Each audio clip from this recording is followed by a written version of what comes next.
KPBS On Demand is supported by the San Diego County Toyota dealers, presenting the new 2025 Camry with refined design and performance. Visit your local Toyota dealer to learn more about all the features the new 2025 Camry offers. The San Diego County Toyota dealers. We make it easy.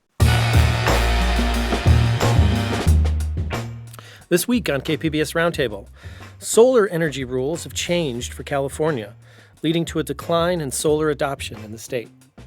Solar industry advocates have estimated that under the new rules, the average compensation rate drops about 75%. And that's important because it costs a lot of money to install rooftop solar.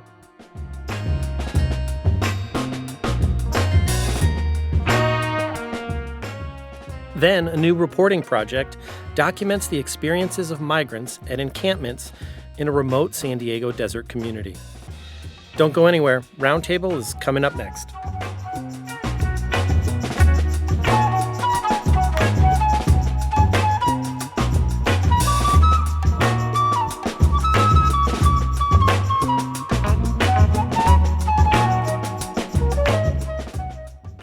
KPBS On Demand is supported by Marrokal Design and Remodeling, helping homeowners with their home remodeling needs. From ADUs to kitchen remodels, room additions, and custom homes, Marrokal Design and Remodeling can help homeowners design and build their dream homes. More at trustyourhometous.com. We now know 2023 was the hottest year on record. Meanwhile, California continues its push to reach carbon neutrality by the year 2045, with renewable energy like solar and wind playing a leading role. But a change in how solar energy is regulated by the state has led to declines in the adoption of solar, and it's leaving many Californians asking if the state's solar industry is broken. The New York Times recently reported that solar adoption fell by as much as 85% year over year in some months of 2023. That's according to a study from Ohm Analytics. Here to help us better understand all that's happening with solar energy is KPBS environment reporter Eric Anderson, Rob Nicoleski, he's energy reporter from the San Diego Union Tribune, and Sammy Roth, he's a climate columnist with the Los Angeles Times and author of the Boiling Point newsletter. I want to welcome you all back to Roundtable. So before digging into what is happening with solar in California today, I first wanted to take a step back. Rob, how big a role does solar energy play in the state's green energy goals?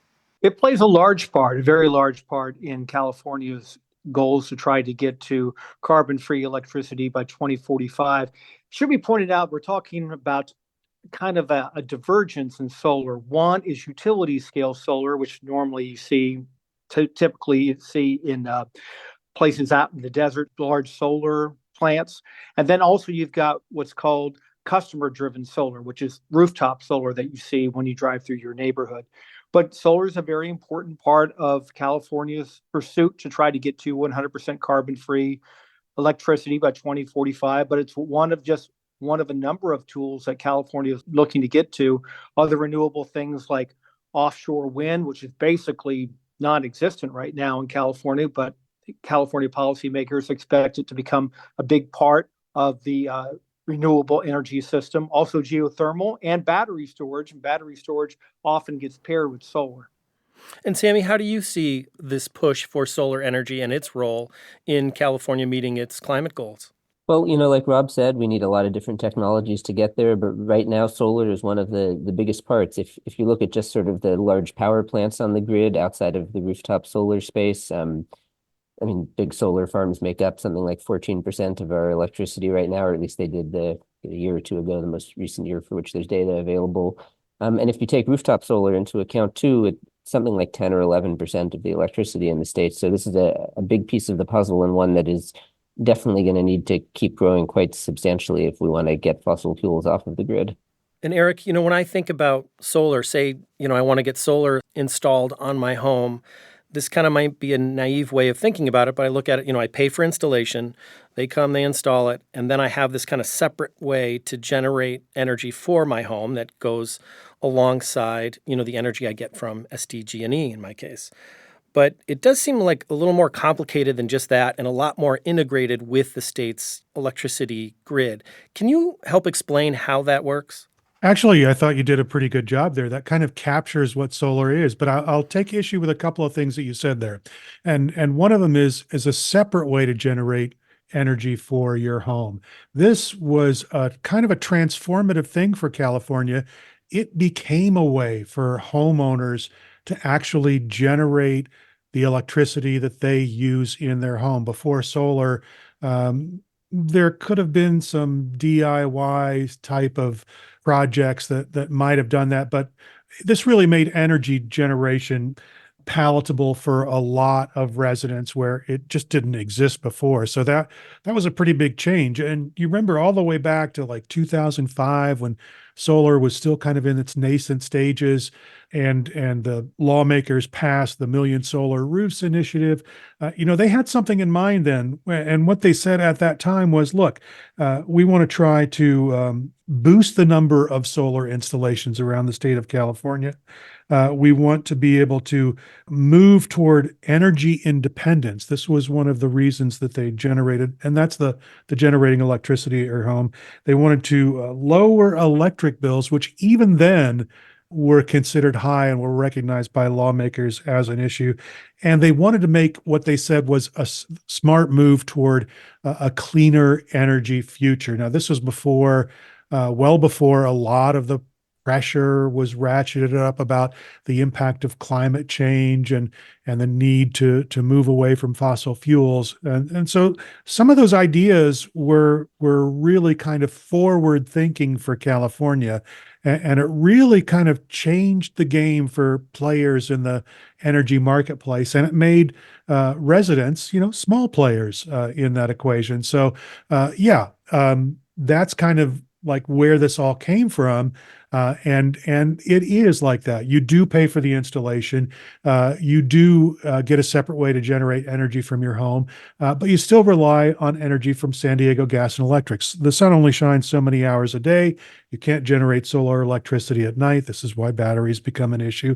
But you're still connected to the grid, and you're still able to draw on power from your utility if you live in an investor-owned utility service area. So, yeah, you had it kind of there, and I just wanted to give you a little bit more background on kind of how we got to where we are now.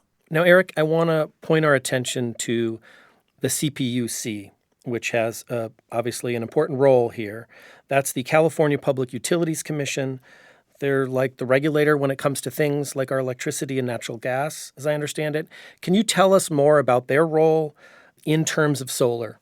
Sure. They are the folks who basically set out the rule book. They decide how different relationships are going to be handled. The CPUC doesn't necessarily regulate the owners of rooftop solar systems, but they regulate the relationship that those rooftop solar customers have with the utilities. And that's kind of where some of the push and pull has been on the regulatory front. Utilities are interested in one particular thing, which is, protecting their business model. They have expressed willingness to try to meet some of the state's clean energy goals. They haven't always been as aggressive as the state would like, but it's certainly, you can see that the effort is there. They're also concerned about making sure that they have the means to do the business that they need to do. And that means, in some ways, making sure that they're continuing to get the revenue that they get from the customers, and making sure that solar doesn't completely siphon away all of their customer base. One of the things under the current rules that we have in California, even the adjusted rules, is that a resident can offset 90% of their electricity bill by providing excess electricity to the grid through the utilities. And the utilities are trying to change that a little bit so that it lands a little bit more in their favor, if you will. And Rob, the rules, as Eric mentioned there, they have been changed. They were changed last spring in what you called, a somewhat controversial decision. Can you break down what changed and what the CPUC's reasoning was? Well, the CPUC changed the net energy metering rules, NEM. Colloquially, their most recent iteration of the rules changes was called NEM 3.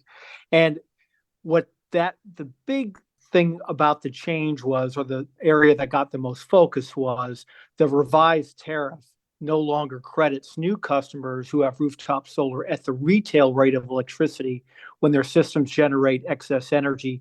Instead, they get paid at the quote actual avoided cost, which is a lot lower. Solar industry advocates have estimated that under the new rules, the average compensation rate drops about 75%. And that's important because, as we all know, it costs a lot of money to install rooftop solar. It can run the tens of thousands of dollars, especially when you pair it with battery storage. And if you're going to have a lower compensation rate, that means that your payback period, the amount of time it's going to take for you to be able to equalize the money that you invested to put a rooftop solar system on your home or business, it's going to extend that payback period. So that's one of the big things that's been a point of controversy. And so, Sammy, that sounds like, the issue here is not just about increasing the adoption of solar exactly. There's a lot of discussion about, how we should be allocating this, right? Yeah, I mean, getting to these clean energy targets is very hard and requires a lot of balancing and complexities. I mean, one of the reasons there's such concern about, is net metering, the old way of compensating rooftop solar. The concern about is that driving up electric rates, are higher electric rates going to scare people away from buying or leasing electric cars and from putting electric heat pumps in their home instead of gas heaters and electric stoves instead of gas stoves, which are also really crucial components of our climate change efforts in California. You've got to have a clean power grid, but then you've also got to hook as many of our energy uses up to that grid as possible rather than burning fossil fuels. So yeah, rooftop solar is great at helping clean up the grid, but then, what does it do to other parts of our climate agenda? So it's complicated, and there's a lot of a lot of argument and debate over to what extent is rooftop solar and net metering responsible for driving up electric rates. There are people who will, have studied this closely and who will tell you there's this huge transfer of wealth from the poor to the rich with, rising electric rates for those who can least afford it, for those who are stuck sort of staying on the grid without rooftop solar. There are a lot of environmental groups who have looked at that and said, no, we're totally missing the ball here. Rooftop solar brings all of these benefits to society that we're not taking into account, and rates aren't actually going up that much as a result. So it's an argument that obviously continues. There's a case winding its way through the courts, where you've got several environmental groups challenging now these changes to net metering. They lost the first round at the Court of Appeal and waiting to see if they'll be bringing that up to a higher court to ask for a different answer.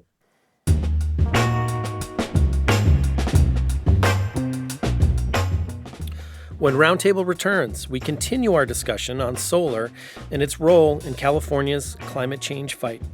I mean, the reality is that rooftop solar it has thus far been one of the most effective tools that we've had for getting clean energy on the grid and for diminishing dependence on fossil fuels. That's just ahead on Roundtable.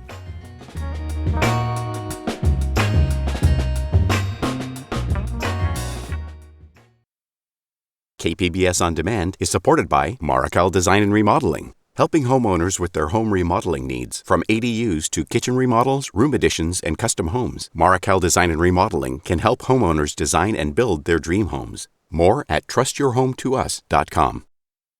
You're listening to KPBS Roundtable. I'm Andrew Bracken. Today we're talking about the impact solar rule changes are having on the solar industry for California.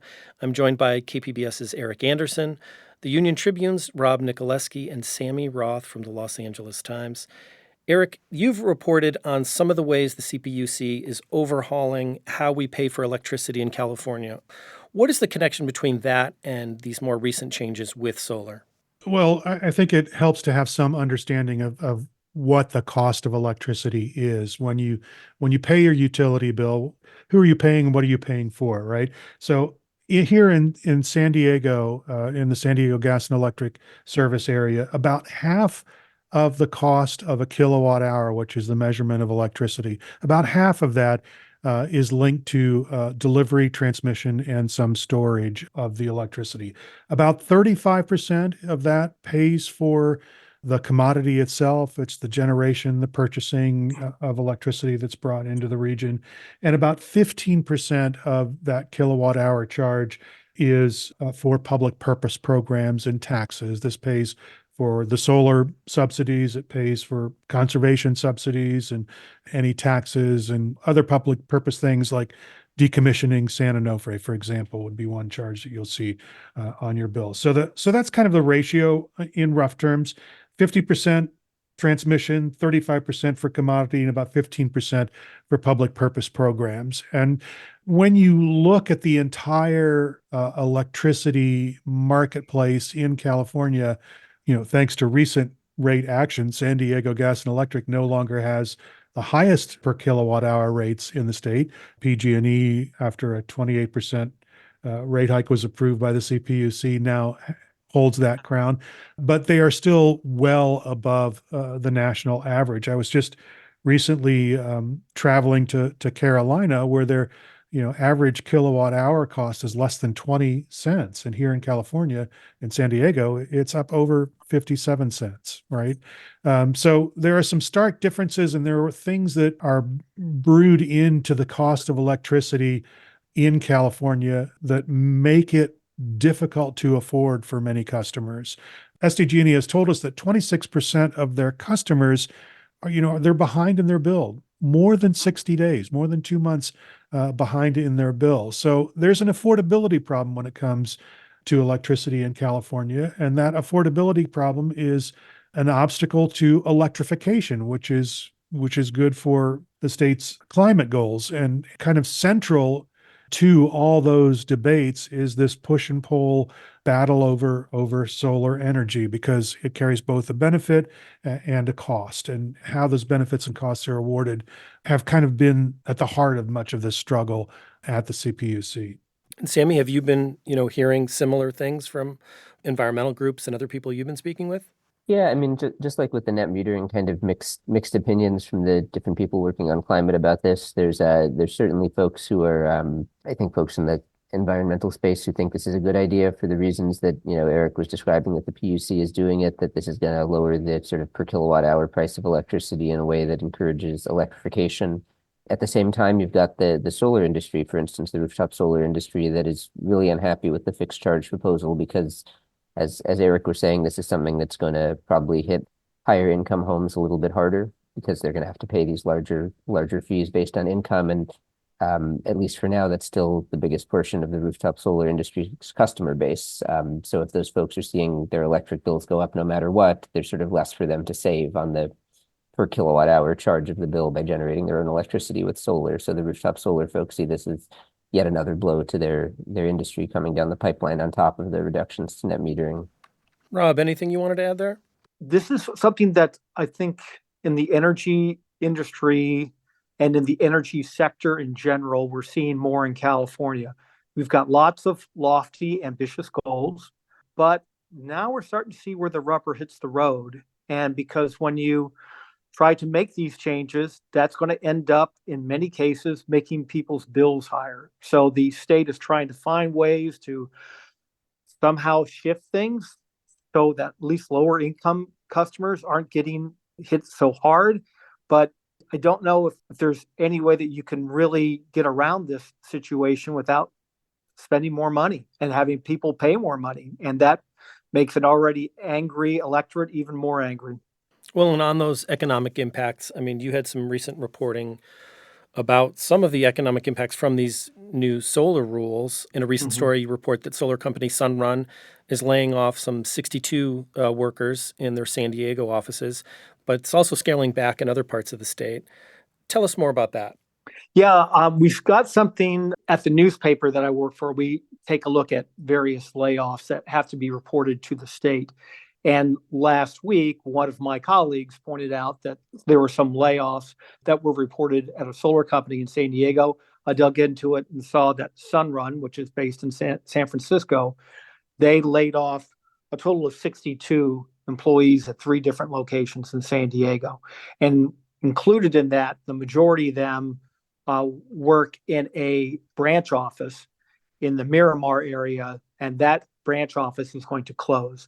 Overall, since October of last year, Sunrun has laid off about 280 employees statewide. And then they also, since the new net energy metering rules went into effect, they've laid off 887 people going back about 9 months or so.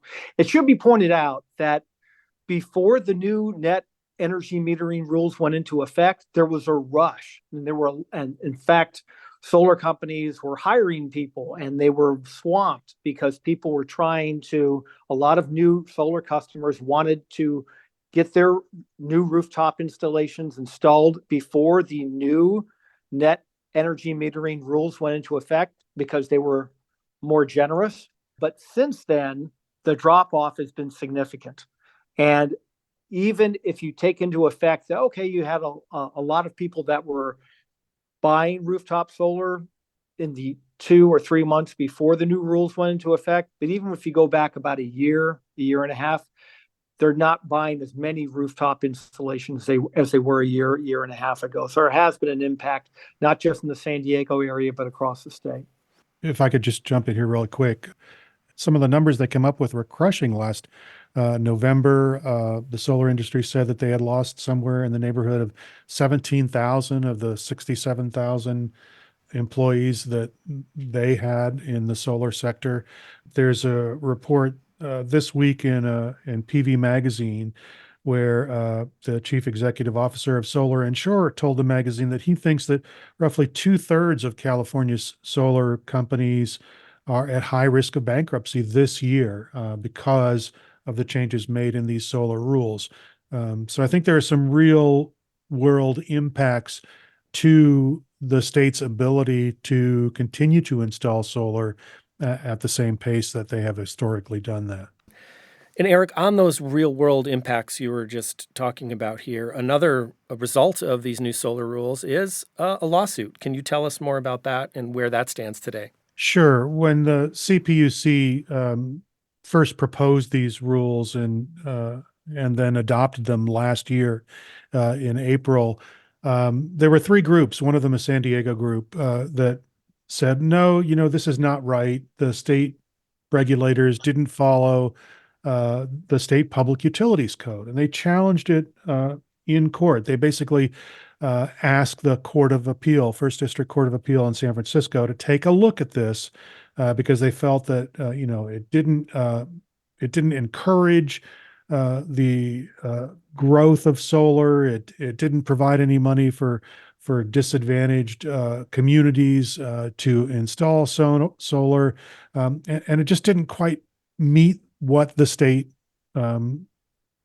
requires in the state public utilities code.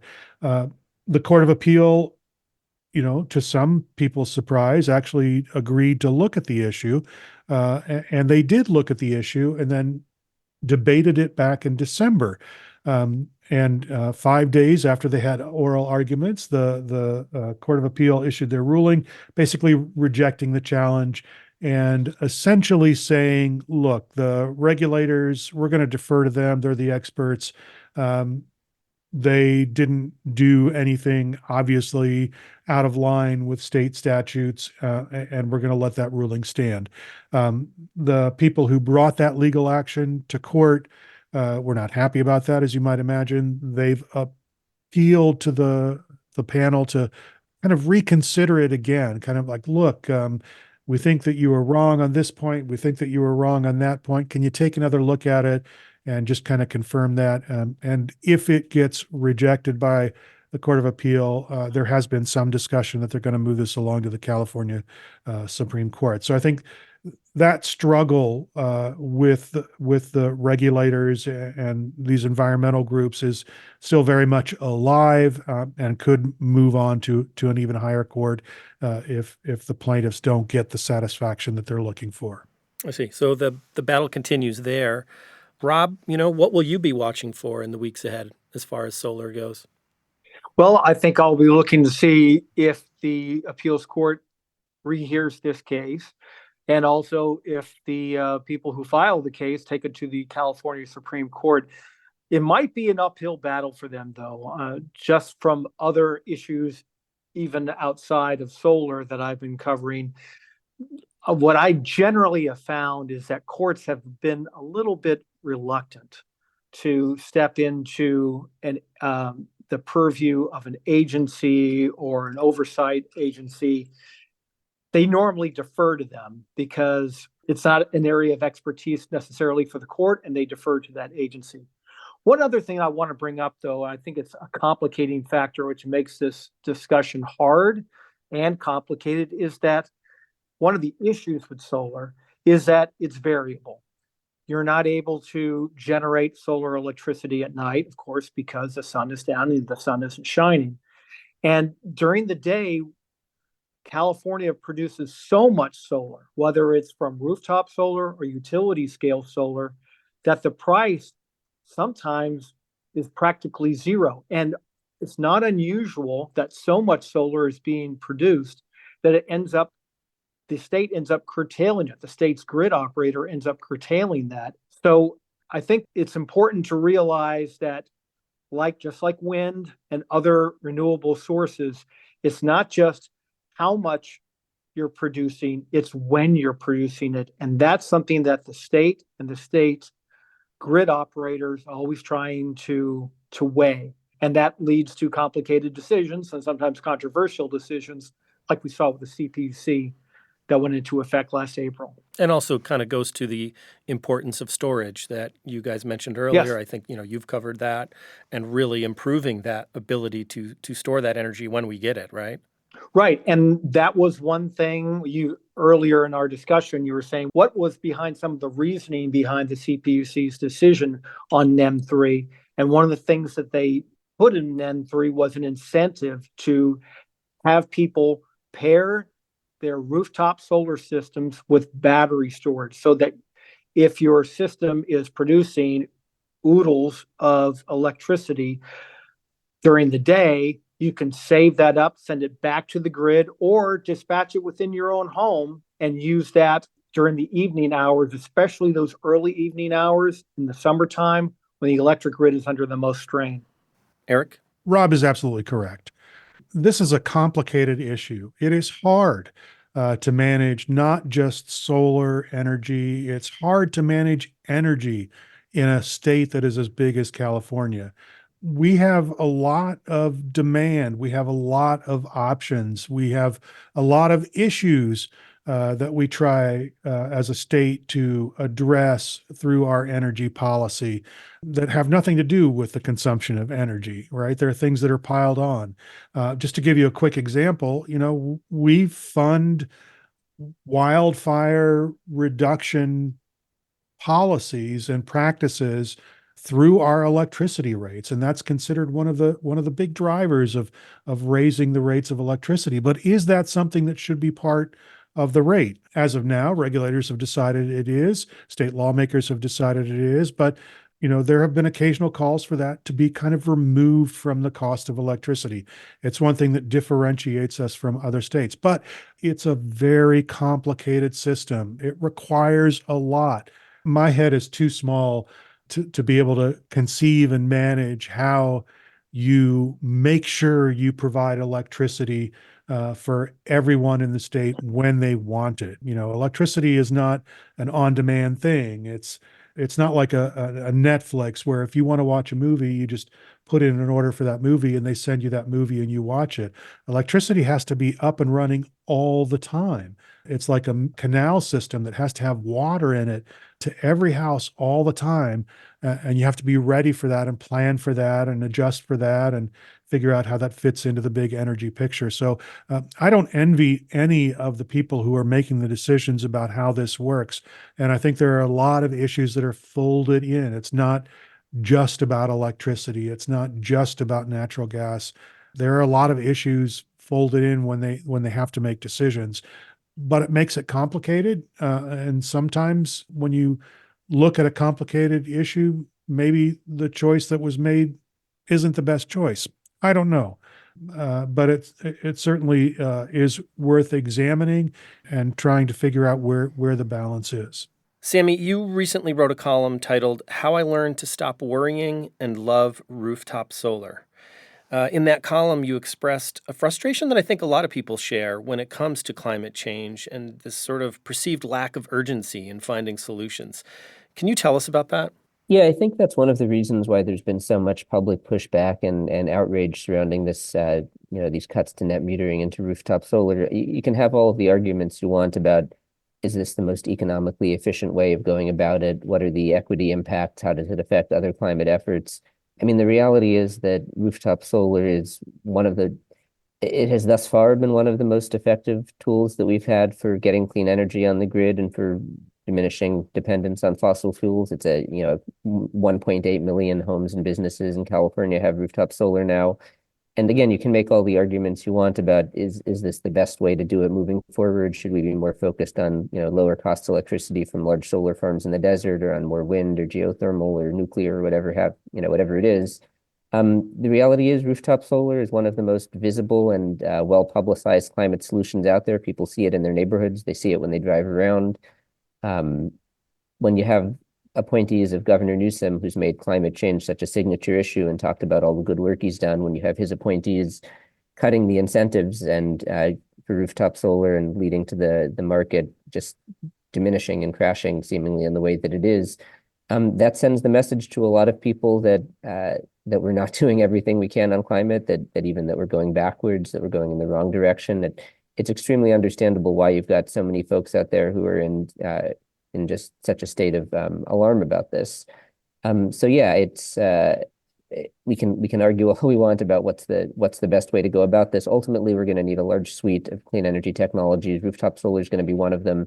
Even Southern California Edison, one of the big utilities, which has a pretty strong financial incentive to push back against rooftop solar, which it has. It advocated for these cuts to net metering. Even Edison, and its sort of outlook on how are we going to get to 100% clean energy, sees rooftop and other small scale solar systems doubling from where they are in California right now.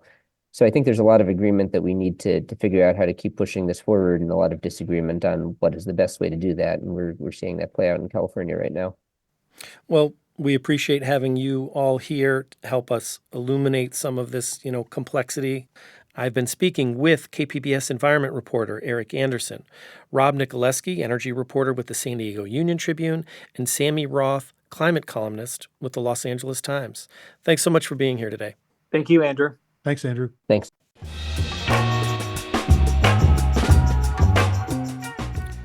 When we come back, a new reporting project documented the experiences of migrants at encampments in a remote San Diego desert community. And we wanted to get a better sense of what that experience was like for the people who are coming here, and a better sense of how this phenomenon has become routine over months. Stay tuned. Roundtable is back in less than 2 minutes.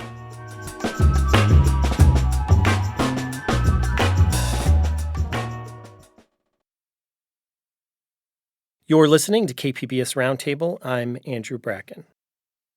It's dark. The cold desert wind is blowing. Raindrops begin to fall. You pass through a break in the border wall and arrive at a new transition point in your journey to the United States.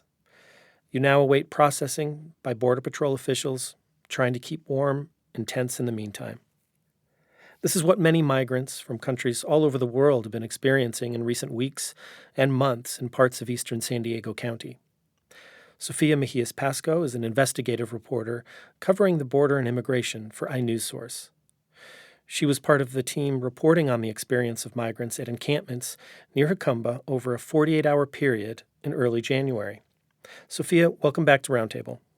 Thanks for having me. So you and your colleagues at iNewsSource, Cody Delaney, Zoe Myers, and Philip Salata, you all provide a pretty sweeping portrait of the experience of migrants at these encampments. Why did you want to tell this story, and in this particular pretty intimate, minute-by-minute way?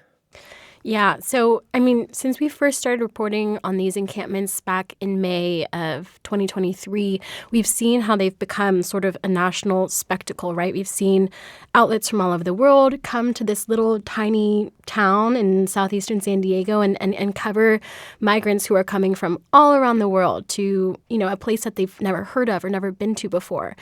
And we wanted to get a better sense of what that experience was like for the people who are coming here, and a better sense of how this phenomenon has become routine over months. It wasn't just, a thing that was happening for a few weeks. We've seen it transform the town of Hakumba and the people who live there and work there. And so we wanted to get a better sense of what this sort of unofficial gateway really looks like for people.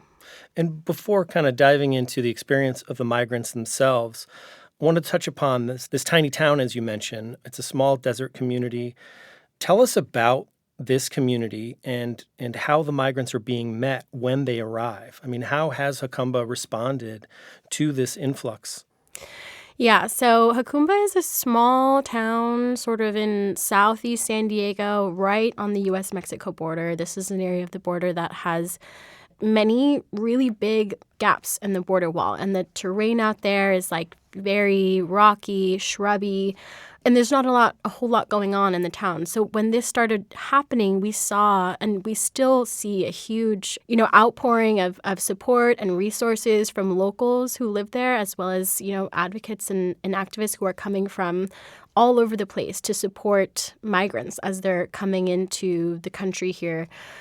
Those efforts have looked like bringing out medical personnel, food, water, warm meals to these people, just providing sort of even a welcoming team as these migrants enter into the U.S., like I said, a lot of times not knowing where they are or exactly what's about to happen to them.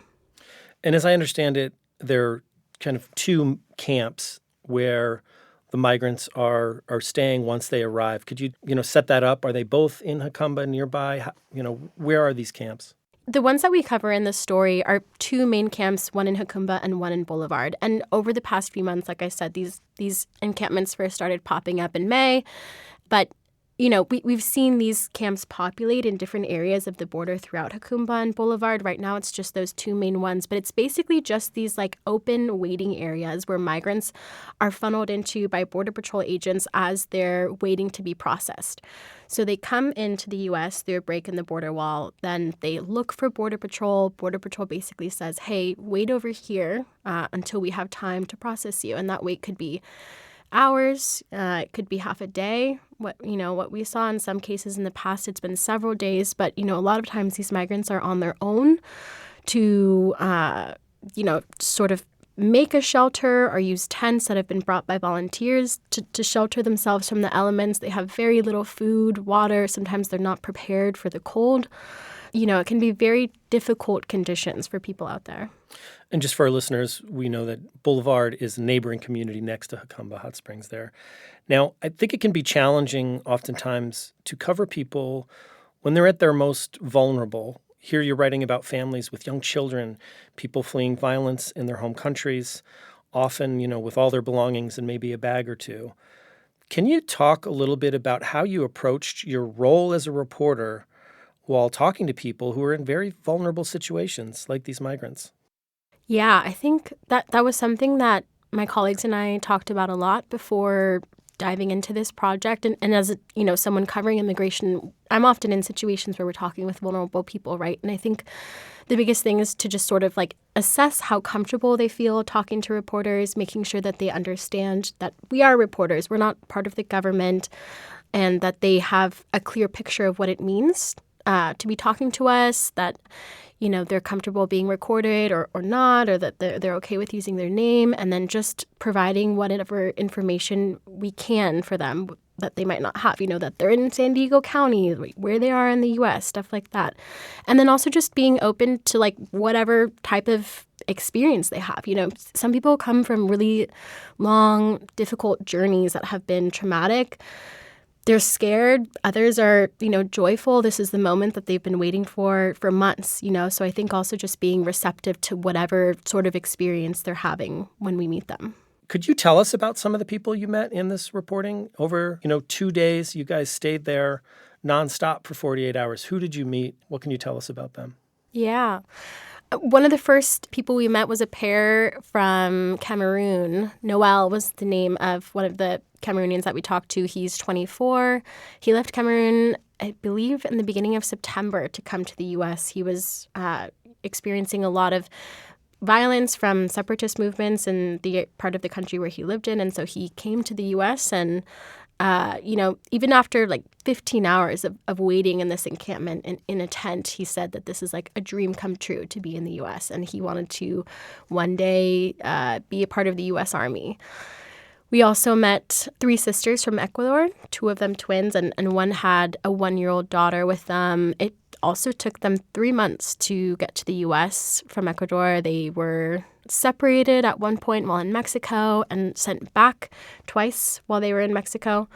And they hoped to find safety in the U.S. and to find better jobs for themselves. I met a mother from Colombia who was here with her daughter who wants to be a journalist. And, most of these people just come looking for safety and for better opportunities in the U.S. And it sounds like the majority of the migrants that you encountered here, their final destination wasn't San Diego. Where were they generally headed? All over the country. Talked to people who are going to Idaho, to Texas, to Pennsylvania, New Jersey, New York. Didn't meet anyone that had plans to stay in San Diego, actually. And you touched on this a little bit earlier, but can you, walk us through what happens after they arrived? To me, reading it, sounded kind of like a little bit of a hurry up and wait situation. It's like they cross over into the U.S. It's probably a pretty important turning point. At the same time, it's just kind of, okay, now wait here. Exactly. Yeah. So they, a lot of people would cross into the U.S. through these gaps in the wall in big groups by the dozen or more. And like I said, they would be funneled by Border Patrol into these waiting areas where there would be tents and sometimes, bottled water and food. And from there, they would wait until Border Patrol was ready to process them. And when that happened, Border Patrol would pick them up in vans and take them to a processing center where basically agents would document their arrival, fingerprint them, take biometric and biographical information, and then decide essentially what's going to happen next to them. And that would be based on their immigration history and their criminal history. From there, they could be put into removal proceedings. Many of them, who are asylum seekers will eventually get a court date in front of an immigration judge, which is sometimes years into the future. One person I talked to from this reporting, he doesn't have his next court date until 2029. And so that's another waiting game. People are put into this position where they have sort of a temporary status in the U.S. They don't know if they'll be able to live here forever. Getting work during that time can also be really difficult. So it's, our immigration system puts people into, constant waiting games. And I'm curious how you kind of process that. You're seeing these examples of this. We've had you on Roundtable previously talking about this. And I've heard other border reporters refer to our immigration system as fundamentally broken, right? You mentioned someone having an immigration court date in 2029. I mean, that's years and years away. How do you approach that as a reporter? I think it's definitely concerning, and it's hard to, we meet all these people who, like I said, many of them are really excited to finally be in the U.S. They've had a really difficult journey. They've been traveling for months, and finally they get this moment where they've reached safety, and they think that this is, the beginning of a new life. And then they're thrown into these challenges that our immigration system presents, like to wait years for an immigration court date. Meanwhile, not being able to get a job legally. Right now, we're at a historic moment in immigration. For the past 2 years, we've seen more than 2 million undocumented crossings in 2023 and 2022. And I think the Biden administration has tried to create more legal pathways, but it's difficult to understand what's going to happen to all these people, like in a few years when their immigration court date finally comes. Ultimately, what did you learn from this reporting that you hadn't from other border reporting you've done? I think what was unique about this reporting project was just seeing like the routineness of, this phenomenon. Like we know that for years, like migrants have used gaps in the wall to come into the U.S., but in this little town of Jacumba, it's just become routine. It's become a cycle. It's become normal. People cross in the morning or at whatever time of day. They find Border Patrol. They wait in the camps. The volunteers bring them food and supplies whenever they can. This it's just become a normalized cycle here. And I think as congressional leaders debate immigration reform, and as we approach elections and immigration becomes a really big topic of debate, I think it's just interesting to see how this is really, one example of how this is coming to a head in San Diego County. And of course, we know it's a presidential election year, adding more attention to the issue, as we're having primaries and near the election, right? Do you have any follow-up plans, for this reporting? Are you continuing to work in Jacumba or, trying to keep in touch with some of the migrants you spent there? What's next in this story? Yeah, absolutely. I think I have plans to go out to Jacumba again soon. What we've seen recently is that the flow of migrants in the past few weeks in this area has slowed down, but there's rumors that it could pick back up again, and I think we'll just have to go out there again to see what happens. As far as the people that we met, I definitely plan on, keeping in touch with them. As I said, they've some of them have court dates in the future, and in the meantime, they've already told me how difficult it has been to adjust to a new life in the U.S., not being able to work, having some, housing insecurity issues. So we'll plan to keep in touch with them as well. And finally, I'm curious, what do you hope readers of this story will take away from it? I hope that readers, especially local readers, understand that these big topics of immigration that become so embroiled in debate really are happening in San Diego on a very local level.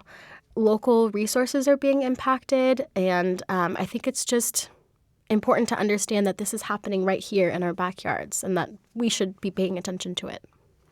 Well, it's a great story. Congratulations to you and your team at iNewsSource. Sofia Mejias-Pasco is an investigative border and immigration reporter with iNewsSource. I want to thank you for being here and sharing more about your reporting with us today. Thanks for having me.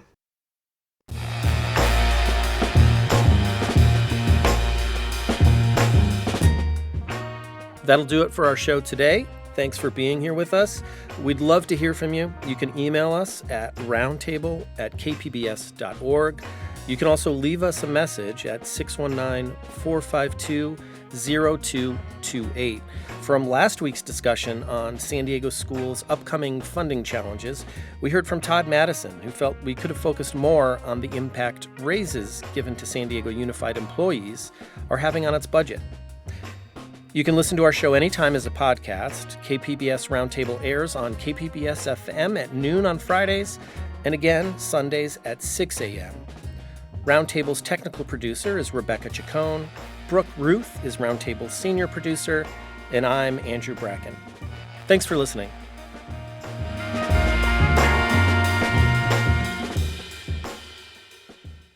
KPBS On Demand is supported by the San Diego County Toyota dealers, presenting the new 2025 Camry with refined design and performance. Visit your local Toyota dealer to learn more about all the features the new 2025 Camry offers. The San Diego County Toyota dealers. We make it easy.